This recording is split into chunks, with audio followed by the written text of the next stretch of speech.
President Trump has enacted or threatened levies on almost everything coming into the U.S. from China. In other words, Trump is reaching the limits of what he can possibly do to put pressure on China through new tariffs. But that doesn't mean that the administration is going to stop there. Economists note that there are still other economic tools the president could use to try to bludgeon Beijing into submission. And now that the U.S. is hitting those limits on tariffs, such efforts are getting more likely.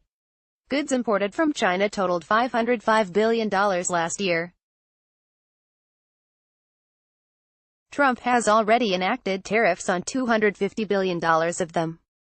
Should he follow through with the threat of tariffs on $267 billion more that he made last week, they'll cover every product coming in, with room to spare. It seems pretty clear that the $267 billion more in tariffs are definitely coming, says Jeff Weiss, former Deputy Director for Policy and Strategic Planning at the Commerce Department. He gave himself no wiggle room. He said if China retaliates, we'll immediately go to the next round of tariffs.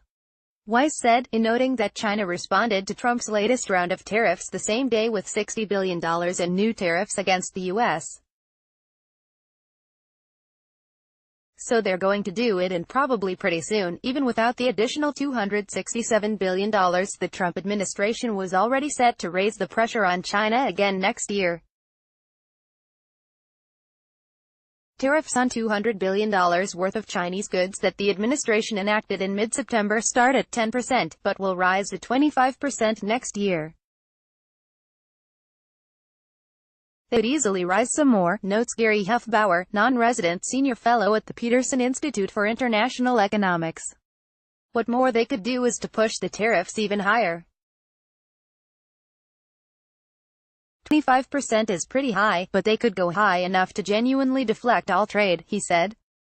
What Trump has done is weaponize tariffs in a way we haven't seen before.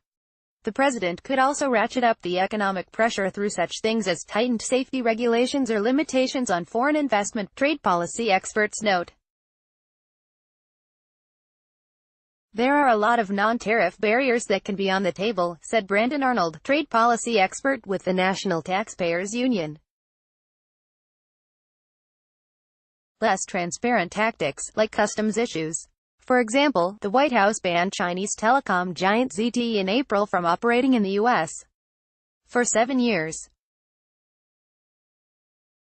The ban was lifted in July after the company made a deal with the Commerce Department and put $400 million into an escrow account that the U.S. could draw from if the deal is violated. The administration regulated ZTE for genuine national security reasons, but the mechanics would be the same for trade purposes. If it wanted to go the route of an economic Cold War, Huffbauer says, the administration could cut off Chinese access to U.S. finance. It could tighten China's access to U.S. visas as well.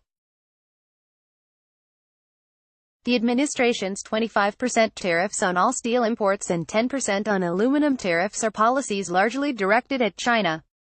The blanket nature has meant to prevent third-party countries from being used to circumvent the tariffs. With neither side apparently budging in the fight so far, these alternative methods may soon become the new weapons in the fight. Business leaders are wondering what is next. Tom Donahue, president of the Chamber of Commerce and a critic of tariffs, told reporters at a Sept. 19 event that even flat prohibitions on certain imports were possible. There are a lot of things China makes that they want to send here. You could just as easily say, you can't import that into the U.S. right now, and that gets people's attention, said Donahue.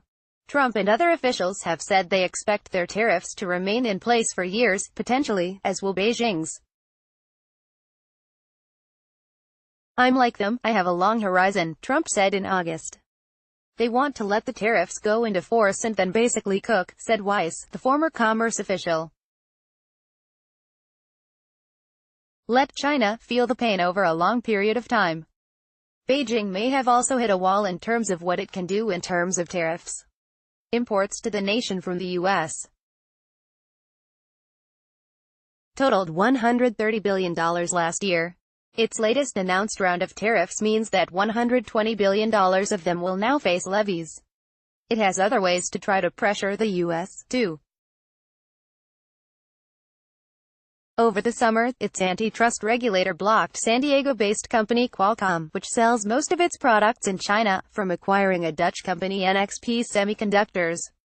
The move was widely seen as retaliation for Trump administration policies. Then again, in notes Weiss, it was China's non-tariff trade policies that sparked the fight. There's a lot of things China could do off the books to make it more difficult for U.S. companies to operate there, he said. The administration's argument would be, they've been doing that for a long time and that's why we're in this situation.